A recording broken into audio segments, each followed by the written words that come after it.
지난 10일 코엑스에서 건축건설기술 전시상담회가 열렸습니다. 유럽 집행위원회가 추진하는 EU 게이트웨이 프로그램을 한국에 처음으로 선보였던 현장을 취재했습니다. 각종 공연과 이벤트까지 동원한 이색 전시 문화가 최근 세계적 규모의 건축 전시회에서도 나타나고 있습니다. 변화된 전시 문화와 그 현장에 대해 집중 취재했습니다. 구경에 대한 관심의 증가로 자재나 디자인, 구조적인 면에서 한층 발전된 조각형 인조함이 주목받고 있습니다. 조각형 인조함의 공법과 특징에 대해 자세히 알아봅니다. 아날로그 감성이 유행하는 요즘 인테리어 분야에서도 감성을 자극하는 스타일이 유행하고 있습니다. 가구부터 색조까지 감성을 담은 인테리어에 대해 취재했습니다.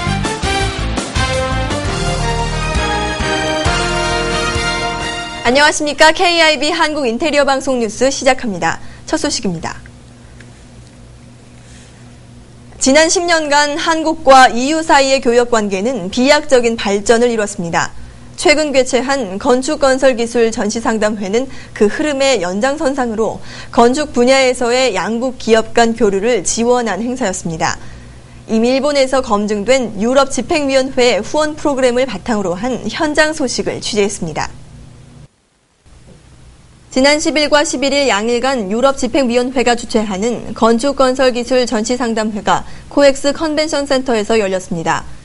이번 전시의 원동력인 EU 게이트웨이 프로그램은 올해 새로 출범돼 유럽 집행위원회 예산으로 운영되는 비즈니스 협력 프로그램으로 한국과의 비즈니스 관계를 개척하고자 하는 27개 EU 회원국 기업에 대한 지원을 목적으로 하고 있습니다. The purpose of the EU Gateway program is to offer possibilities to EU companies that have never come to the Korean market or that are very new on the Korean market to learn what the potential is for their products and their technology on this market.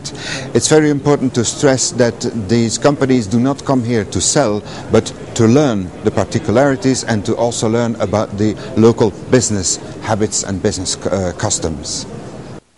양국 간의 문화 교류를 강조한 이번 행사에서는 EU의 건축건설 기술 분야에서 엄정한 선발 과정을 거쳐 구성된 첫 번째 비즈니스 사절단이 참여해 한국 기업들과 직접적인 비즈니스 교류를 진행했습니다. 석재, 목재 관련 기술, 벽돌 타일 콘크리트, 건설 관련 기술, 기타 분야 등 이렇게 5부분으로 나뉘어 진행됐는데 유럽 기업들이 수준 높은 건축자재, 장비 관련 기술 등을 갖고 있는 반면 한국 내에서는 비교적 높은 규제가 존재하는 분야여서 EU 게이트웨이 프로그램을 통해 양자 간의 무역과 투자 확대가 확산될 것으로 기대되고 있습니다. 주최 측은 앞으로 2014년까지 약 450개의 EU 기업을 한국에 꾸준히 소개할 예정이라고 밝혔습니다. 오는 10월에 열릴 환경에너지 관련 기술 전시상담회가 그 두 번째 자리가 될 예정으로 전문가들은 이번 EU 게이트웨이 프로그램을 통해 한 EU 간 교류가 더욱 확산될 것으로 보고 있습니다. 1년 내내 지속되는 전시회 홍수 속에서 소비자의 눈길을 사로잡기 위해서는 이제 제품만 소개해서는 안 됩니다. 건축업계에서도 최근 이러한 움직임이 확산되고 있어 다양한 이벤트를 동원해 제품 홍보에 열을 올리는 모습을 쉽게 찾아볼 수 있습니다. 이색 전시 문화에 대해 이고은 기자가 취재했습니다. 건설건축 자재전이 열리고 있는 중국 상해의 신국제전시관에는 다양한 제품 못지않게 이목을 끄는 이색적인 풍경도 많았습니다. 샤워기들이 자동으로 회전을 하고 고래의 지느러미 모양을 본뜬 분수에서는 물이 시원스레 떨어집니다. 고객에 더 가까이 다가가기 위해 업체들이 서비스 차원에서 설치한 이색 설치물들로 지나가던 관람객들의 호기심을 자극합니다. 주방 가구를 배치한 세트장 안에서는 첼로를 연주하는 퍼포먼스가 진행되고 있습니다. 눈으로 즐기는 전시에 청각적인 효과까지 가미시킨 모습입니다. 한편 모터쇼에서나 등장할 법한 모델의 등장도 이색적입니다. 몇몇 업체에서는 중국 내 모델 대회 입상자, 전문 모델을 앞세워 화려한 볼거리를 제공함은 물론 업체에 대한 관심도까지 집중시켰습니다. 제품에 대한 대중의 이해를 돋우고 관심도를 더욱 높일 수 있다는 점에서 이러한 전시 퍼포먼스는 국내 전시 분야에도 많은 영향을 미칠 것으로 예상됩니다. KIB 인테리어 뉴스 이고은입니다.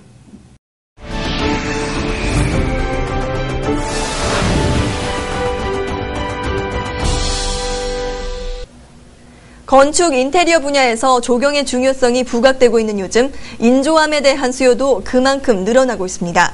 특히 국내에서 개발한 조각형 인조암은 기존의 패널형 공법 인조암에 비해 다양한 연출이 가능해 업계의 주목을 받고 있습니다. 김지은 기자가 신공법 인조암에 대해 자세히 보도합니다. 최근 대형 건설사들의 브랜드 아파트 경쟁이 심화되면서 단지 내 조경에 대한 관심이 급증하고 있습니다. 이러한 흐름 안에서 인조암에 대한 관심도 커지고 있습니다. 국내에는 이미 미분양까지 해소한 전례가 있을 정도로 뛰어난 조경 효과를 검증받은 인조암이 있습니다. 이 인조암은 기존의 인공암 패널 공법과는 완전히 다른 한국 최초의 신기술 공법을 자랑합니다. 제가 소개할 인조암은 기존의 패널형 인조암 공법과는 좀 다르게 저희가 특허를 가지고 있는 인조암으로 디자이너의 의향을 충분히 따를 수 있도록 그렇게 설계된 인조암이고 구조적으로도 철근이 중간에 위치할 수 있도록 된 특허이기 때문에 굉장한 강점을 가지고 있습니다. 신기술 특허 공법으로 제작된 일명 조각형 인조암은 40%의 비용 절감 효과와 50%의 공기 단축을 할 수 있다는 장점이 있습니다.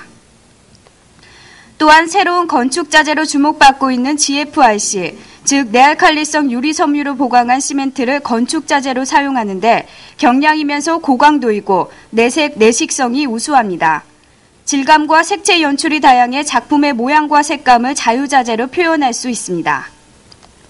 인공폭포와 결합하거나 인조암 틈에 실제 나무와 꽃 등을 식재할 수 있어 기존 패널형 인조암에 비해 뛰어난 조경 효과도 연출할 수 있습니다. 조각형 인조암은 이미 그 시공 사례가 많습니다. 아파트 공원은 물론 테마파크, 워터파크, 동물원 등의 놀이시설, 호텔이나 골프장 등의 위락시설에도 설치되어 국내외 업계에 좋은 반응을 얻고 있습니다.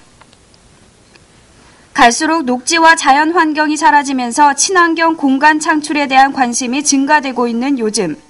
이러한 흐름을 바탕으로 조각형 인조암은 앞으로 건설 토목 분야에서 친환경 건축 공법의 대안으로 확고하게 자리 잡을 것으로 보입니다. KRB 인테리어 뉴스 김지은입니다. 취향이나 기호를 담게 되는 인테리어는 본래 감성적인 면이 강조될 수밖에 없습니다. 최근 사회적으로 아날로그적인 문화가 유행함에 따라 인테리어 분야에서는 이러한 경향이 더욱 두드러지게 나타나고 있습니다. 소품에서부터 구조적인 면까지 감성 인테리어가 갖는 특징에 대해 이고은 기자가 취재했습니다. 본래 사람들은 감성에 끌리기 마련입니다. 이러한 이유로 사람들의 마음을 단번에 자극하는 감성 인테리어가 꾸준한 인기를 이어가고 있습니다. 디지털 시대의 획일화된 식상함에서 벗어나 개성을 살리면서도 아날로그적인 느낌을 연출한 것이 감성 인테리어의 특징입니다. 인간 중심적 감성 인테리어는 그 자연 친화적 재료의 사용 증가로 인해서 아날로그 시대를 추억해 하는 그 빈티지 물품의 장식이나 디스플레이를 통해서 각광받게 되었다고 생각합니다. 구조적으로 보면 천창은 여러 아이템 중에서도 집안을 감성적으로 꾸밀 수 있는 중요한 요소입니다. 일반 데크는 이제 비가 오거나 바람이 불면 사실은 이제 자연을 이제 접하기가 어려운데 여기는 그런 면에서 그런 단점을 보완하기 위해서 이제 자연 채광과 빗소리 그리고 밤에 겨울에도 이제 별을 보면서 차를 마실 수 있고 그런 공간을 생각하면서 만들었고요. 빈티지 스타일의 가구와 패브릭 그리고 소품들 역시 감성 인테리어의 본질을 느끼게 합니다. 인테리어가 눈에 확 띄는 것보다는 마치 이제 숨어서 도와주는 역할을 하고 혼자서만이 아름다운 걸 이룰 수 없다는 생각을 전제로 예를 들어서 보이지 않는 이렇게 하다못해 작은 스위치 하나 아니면 또 작은 실린더 하나 이런 부분에서 이렇게 살면서 한눈에 들어오지는 않아도 보면 볼수록 실증나지 않는 것들을 선택하는 게 좋을 것 같고요. 감성 인테리어는 전체적인 색조를 밝게 살리는 것이 특징입니다. 화이트와 파스텔 계통의 색은 공간을 감성적으로 연출하기에 무난하며 특히 자연광이 들지 않는 공간은 화사하게 밝혀줍니다. 예전보다 감성지수가 더욱 중요시되는 요즘에는 알려진 틀이나 정형화된 것이 아닌 자신만의 감성을 표현하고자 하는 욕구가 늘고 있어 더욱 감성 인테리어에 힘을 실어주고 있습니다. KIB 인테리어 뉴스 이고은입니다. 이번 주 주요 단신입니다. 제8기 색채 전략 마케팅 과정 강의가 오는 25일, 26일 양일간 진행됩니다. 감성 디자인 색채 활용 전략, 공간 디자인과 색채 감성을 이용한 조명이라는 주제 아래 모토 디자인 대표와 필룩스 조명 박물관장이 진행하며 수강료는 29만 7천 원입니다. 공모전 소식입니다. 한국디자인문화재단이 주최하는 디자인 큐브에서 하반기 전시 작가를 모집합니다. 디자인의 다양한 발전을 위해 마련된 이번 공모에서는 인천국제공항과 남산, 광화문을 전시 장소로 제공하며 각각 경력자와 신진 디자이너 분야로 나눠 접수받습니다. 제1회 한옥건축박람회 한옥설계 공모전이 진행 중입니다. 생활 한옥의 세계화를 위한 이번 공모에서는 우리 고유의 전통 주거 문화를 창조적으로 계승하고 농어촌에 잘 어울리는 작품, 전통미와 현대적 감각이 조화를 이룬 작품을 선정할 계획입니다. 대한주택공사에서 창의적인 도시주거 방향을 모색하기 위해 제13회 대학생 주택건축대전을 실시한다고 밝혔습니다. 주제는 역세권 문화예술 복합 주거단지이며 설계 대상 지구는 종로 3가 일대의 상업지역입니다. 참가 신청은 7월 3일까지 가능합니다. 해외 전시회 소식입니다. 멜버른 건축주택 리모델링 박람회가 오는 26일부터 개최됩니다. 이번 전시에서는 21세기 최대 화두인 친환경 에너지를 비롯해 공간별 인테리어, 수영장, 스파시설, 냉난방 시스템, 내외부 조명 등 리모델링에 대한 광범위한 제품과 시스템을 선보일 예정입니다. 6월 넷째 주 KIB 한국 인테리어 방송 뉴스 여기서 마칩니다. 함께해 주신 시청자 여러분 고맙습니다.